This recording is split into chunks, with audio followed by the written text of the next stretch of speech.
Michael asks, my wife and I are faithful Christians and have raised our 3 children to be the same. Recently, my wife became aware of the Shemitah, the 7-year Jewish calendar, and the end of times events that she believes will begin soon. She is typically very skeptical of conspiracy theories, but because of the religious aspects of this, she's convinced. This weekend, she asked me to take her to the Army-Navy store so that we can get prepared. I believe in Bible prophecy, but I'm not ready to dig a bunker in our backyard and become survivalists. Is this truly based in Bible prophecy? Thanks for asking this, Michael. You know, people have been predicting the end of the world since biblical times. And there's even evidence in the New Testament that some Christians believed that the end of the world was imminent back then. I do not believe so. I believe we always need to be ready, but that does not mean building a life in a bunker. First, you have to understand what the Shemitah is. In the Hebrew, Shemitah simply means release. It refers to the agrarian practice of freeing the land every 7 years, not planting every 7th year. It taught people to trust in God. And 7 times 7 became the Jubilee year. The 50th year was the Jubilee year.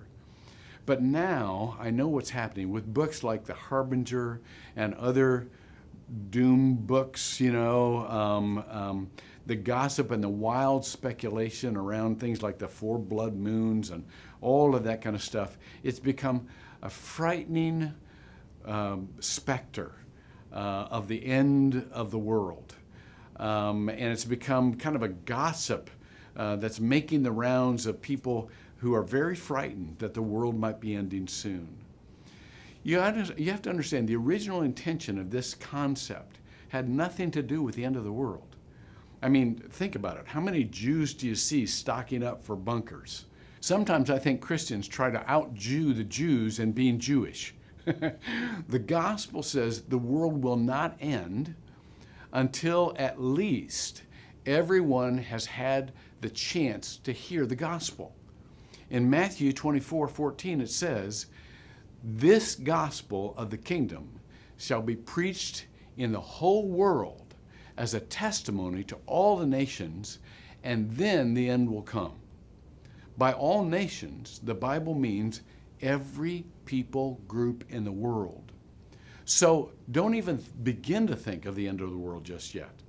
As a matter of fact, it's going to be a long time before we can accomplish that.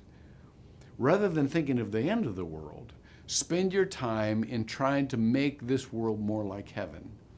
Thy kingdom come, thy will be done on earth as it is in heaven. That's what Jesus taught us to pray, and that's how Jesus taught us to live.